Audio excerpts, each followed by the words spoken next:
क्या बताते हैं परमात्मा के कौड़ी कौड़ी माया जोड़ी और जोड़ भरा एक थैला रे। पहले पुराने समय में ऐसे थैले भर भर कर जमीन में गाड़ दिया करते धनी व्यक्ति। बैंक थे नहीं चोरों के डर से। तो परमात्मा कहते हैं फिर अचानक मृत्यु हो जाती है उनकी। अब वो दबाया दबाया धन जमीन में रह गया ना, बच्चों को बताते वो कि बच्चे खराब ना कर दें। फिर वो सर्प बन के आते हैं वहां पर, धक्के खाते फिर आकर उसमें उसी स्थान पर अपने घर में, क्योंकि धन में आस्था रह जाए फिर वो सर्प बनता है।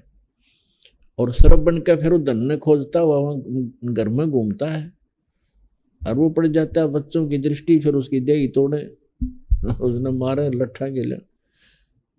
तो कहने का भाव ये है पुण्यात्मा कि कौड़ी कौड़ी माया जोड़ी जोड़ भरा एक थैला रे।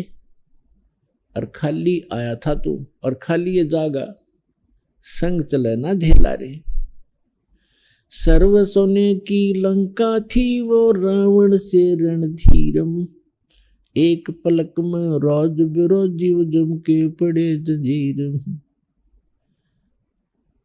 रति कंचन पाया नहीं रावण चलती बार। एक ग्राम सोना भी रावण साथ नहीं ले गया जब जहां से जाने लगा। और सारी सोने की लंका बना रखी थी। तो पुण्यात्मा परमात्मा कहते हैं तुम रावण जितने धनी भी ना हो सकते, कितने पैर पटक लियो। और वो कुछ ना लेकर गया, खाली हाथ गया यहाँ से, सतभक्ति ना करके। हालांकि रावण भक्ति भी करता था पर तमोगुणी भगवान शिव की करता था। तो आन उपासना भी करना ना करना बराबर है। चाहे छोटा मोटा यहाँ से राह तुम्हें मिल भी जाओ उससे, उसका फायदा क्या हुआ। फिर बताते हैं मात पिता तेरा कुटुंब कबीला, यो कोई दिन का मेला रे। सबको मालूम है इस बात का। अब बड़ी दुर्दांत घटना अभी केदारनाथ के ऊपर उत्तराखंड के अंदर घटी है, ये हृदय से हट नहीं रही कि श्रद्धालु भगवान के लिए वहां गए थे। भगवान तो वहां था नहीं, काल और गले में मौत और गले में डाल ली। अब परिवार के परिवार नष्ट हो गए। आराम से बैठे थे सभी, कोई कुछ कर रहा था, कोई कुछ सोच रहा था, भविष्य की स्कीमें बना रहे थे। और एक सेकंड में कैसा नाश हो गया, खंडर बन गया। वो जिसने पूजन गए थे उसका नाम निशान नहीं। तो उस भक्ति अगर सही हो तो कोई दिक्कत नहीं, मौत मात भी देखी जा, वो भी हमारे बस की बात नहीं। भगवान के लिए तो हम तड़पते ही रहेंगे। लेकिन ये कोई भी शास्त्र प्रमाणित साधना नहीं है कि ऐसे तीर्थों पर जाने से, ऐसे धामों के में वहां जाके पूजा करने। पूजा तो घर पे कर लो, अगर कोई करनी है तो वो भी लाभ देगी। लेकिन ये जितने भी तीर्थ स्थल हैं ये पवित्र यादगारें तो हैं, लेकिन वहां जाने से मोक्ष नहीं हो सकता, सपने में भी नहीं हो सकता।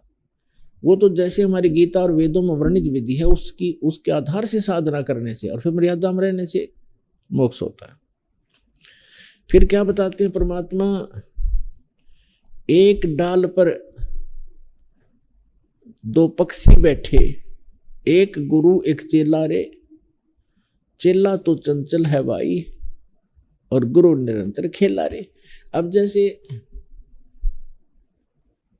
एक यहां तो एक तो बताया तो गुरुजी होते हैं, गुरुजी परमात्मा से परिचित होते हैं और वो अपनी मर्यादा में रहकर भक्ति करते हैं। और चेला थोड़ा चंचल होता है, पक्षी तो वो भी होता है।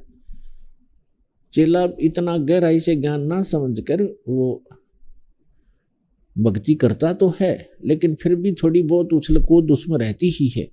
तो गुरु शिष्य में इतना अंतर रहता है। फिर बताया है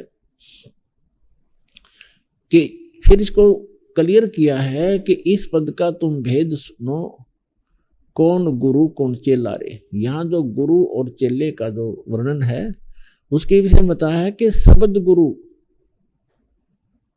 और चित्त चेला रे। ये मन, इसका जो मन का गुरु फिर बनाना पड़ता है, इसको जो मंत्र गुरु जी से प्राप्त है उसको शब्द कहते हैं। जो गुरु जी से मंत्र मिल गया तो इस मन की चंचलता समाप्त करने के लिए तरीका बताया है कि शब्द गुरु चित चेला रे। अब कैसे? इस मन की आदत है अटपट सोचने की, इधर उधर धक्के खाने की, तो इसको परमात्मा के चरणों में लगा दे। उस जो नाम गुरुजी ने दिया है उसके ऊपर लगा कर रखा है, अन्यथा ये मन आपको कहीं ना कहीं कोई ऐसी स्कीम बनावेगा, पता नहीं कहाँ धक्के खान ले जाओगा। चल पिकनिक बना कर आते हैं, और उन पिकनिक पर जाकर न ये आधे लोग तो वहाँ हिल स्टेशन पर गए हुए थे,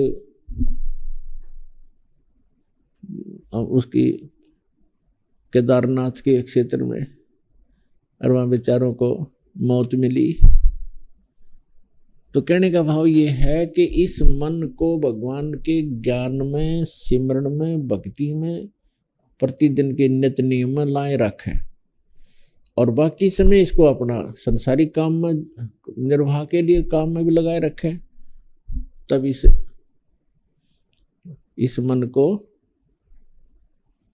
इस मन से हम जूझेंगे, तभी हम सफल होंगे।